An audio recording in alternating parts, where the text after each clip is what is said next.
ওদের সাথে just time spend করাতেই আমার যখনই মন খারাপ থাকে ওদের সাথে টাইম স্পেন্ড করলে আমার খুবই ভালো লাগে। খেলতে পারছেন, থাকছেন, আদর টাদর করছেন। সবগুলোই আমাদের রাস্তা থেকে আমরা রেস্কিউ করে এখানে নিয়ে আসি। শহরের বুকে বিড়ালের জন্য রাজকীয় আয়োজন। রাস্তার অভিভাবকহীন সুস্থ ও অসুস্থ বিড়ালের আশ্রয় কেন্দ্র এই ক্যাপুচিনো ক্যাট ক্যাফে। রাজধানীর ধানমন্ডি ২৭ নম্বর রোডে নাভানা মাসিরা ভবনে ব্যতিক্রমী এই ক্যাট ক্যাফের অবস্থান, যেখানে এসে মানুষ খাওয়া দাওয়ার পাশাপাশি বিড়ালদের সঙ্গেও সময় কাটাতে পারেন। বিড়াল অত্যন্ত বন্ধুবৎসল প্রাণী। গৃহপালিত এই প্রাণী মানুষের সঙ্গে মিশে যেতে পারে সহজেই। সামান্য আদর যত্ন ও খাবার দিলেই বিড়াল পোষ মেনে যায়। পোষা প্রাণী হিসেবে অনেকেরই পছন্দ বিড়াল। মনোরম এক পরিবেশ এই ক্যাপুচিনো ক্যাট ক্যাফেতে, যে কারণে সব বয়সের মানুষই এখানে আসেন বিড়ালদের সঙ্গে সময় কাটাতে। খাওয়ার পাশাপাশি এখানে থাকা বিড়ালগুলি দেয় বাড়তি আনন্দ। I've always been a lover of cats. আমি পল্লবীতে যখন ওদের ফার্স্ট ব্রাঞ্চটা ছিল তখনও গিয়েছিলাম, তারপরে বসুন্ধরার ব্রাঞ্চে অনেকবার গিয়েছিলাম। এইখানে আর এইখানের ব্রাঞ্চটাতে এটা আমার মনে হয় 4th টাইম আসা। বাট ওদের সাথে জাস্ট টাইম স্পেন্ড করাতেই আমার যখনই মন খারাপ থাকে ওদের সাথে টাইম স্পেন্ড করলে আমার খুবই ভালো লাগে। এরকম একটা জায়গা আছে, এটার জন্য আমি অনেক হ্যাপি অ্যান্ড আমি বারবার এখানে আসতে চাই আর আসবো। অন্যান্য রেস্টুরেন্টগুলোতে আমাদেরকে শুধু খাবার দেওয়া হচ্ছে অ্যান্ড দেন দ্য অ্যাম্বিয়েন্স, ঠিক আছে, it's fine, but other than that ওখানে কিন্তু কিছু নেই। তো এখানে এসে আপনি ক্যাটসদের সাথে খেলতে পারছেন। লাইক আপনাকে একটা ক্যাট ওন করতে হচ্ছে না, যে থাকে না বাসার মধ্যে যে আম্মু আব্বু ওন করতে দেয় না, because it's like a lot extra work. তো ওই হিসেবে আমার মনে হয় যে এখানে এসে আপনি খেলতে পারছেন, থাকছেন, আদর টাদর করছেন, অ্যান্ড দেন আপনি বাসায় চলে যেতে পারছেন, সমস্যা নেই, না আবার আসতে পারছেন। খুব ভালো লাগছে। আমার নিজের একটা ডগ আছে, 11 বছর বয়স, কিন্তু আমি ছোটোবেলার থেকে পশু পাখি অনেক পছন্দ করি, অনেকগুলো ক্যাট রেস্কিউ করেছি। তো আগে বসুন্ধরা যখন ওদের আগের ভার্সন ছিল তখন আমি লাস্ট ডেতে গিয়েছিলাম, এই ছবিটা এঁকেছি। এই উদ্যোগটা আমার কাছে খুবই ভালো মনে হয়। প্রথমত খুবই ইউনিক একটা উদ্যোগ এটা, অ্যান্ড এরকম ক্যাট ক্যাফে আমি চাই যেন বাংলাদেশের মানে আমাদের ঢাকার অ্যাটলিস্ট প্রতিটা জায়গায় জায়গায় থাকুক, কারণ ঢাকায় রাস্তায় রাস্তায় প্রচুর বিড়াল ঘুরে, আর এই জায়গাগুলো ওদের জন্য সেফ না, বেশিরভাগ জায়গা ওদের জন্য সেফ না।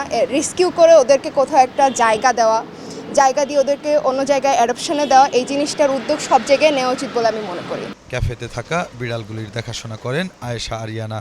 দারুণ সব নাম এই বিড়ালদের, যেমন পান্ডা, কাইল, ব্যাটম্যান, নিনি, তারা ইত্যাদি।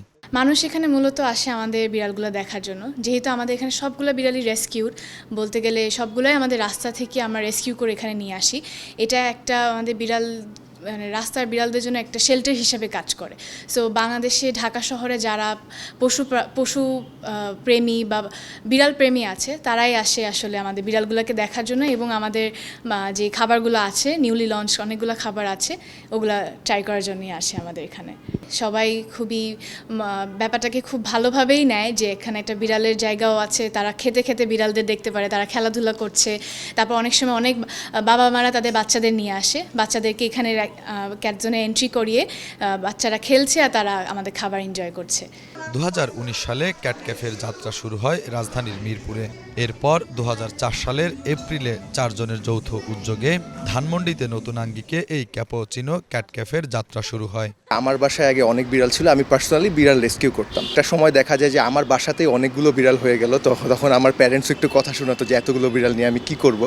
তো সেইখান থেকে মাথায় একটা আইডিয়া আসে যে বাংলাদেশে এমন একটা ক্যাফে হলে কেমন হয়, যেখানে আমার বিড়ালগুলোও শেল্টার পেলো, আরও রেস্কিউ ক্যাট আমি শেল্টার হিসেবে রাখলাম, প্লাস মানুষ ওদের সাথে সময় কাটাতে পারবে। এখানে আমাদের 95% ক্যাটই সব রেস্কিউড ক্যাট, মানে সবই দেশি ক্যাট। আমাদের যেসব অসহায় বিড়াল আছে রাস্তায় ওদেরকে আমরা রেস্কিউ করে ভ্যাকসিন করি, ভ্যাকসিন দেওয়ার পর নিউটার স্প্রে করিয়ে তারপর আমরা এখানে রাখি।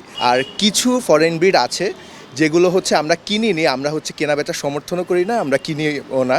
তো ওগুলো আসলে রেস্কিউ করা, যেমন ফ্যামিলি অ্যাবান্ডন করে গিয়েছে বা পালতে পারছে না, তো সেই ক্যাটগুলো আমরা অ্যাডপ্ট করি। আমাদের এত বছর খুবই ভালো ছিল, সব কিছু মোটামুটি আলহামদুলিল্লাহ ভালো ছিল, কিন্তু এই যে আন্দোলনের পরে আসলে আমরা ওই এক্সপেক্টেড সেলটা পাচ্ছি না, মানে আমাদের সার্ভাইভ করা একটু টাফ হয়ে যাচ্ছে, মানে রাইট নাও এই মোমেন্টে। খোলার পরপর প্রথম অবস্থায় খুবই ভালো চলছিল, এখন দেশের পরিস্থিতির কারণে এখন তেমন একটা ভালো চলছে না, এই আর কি।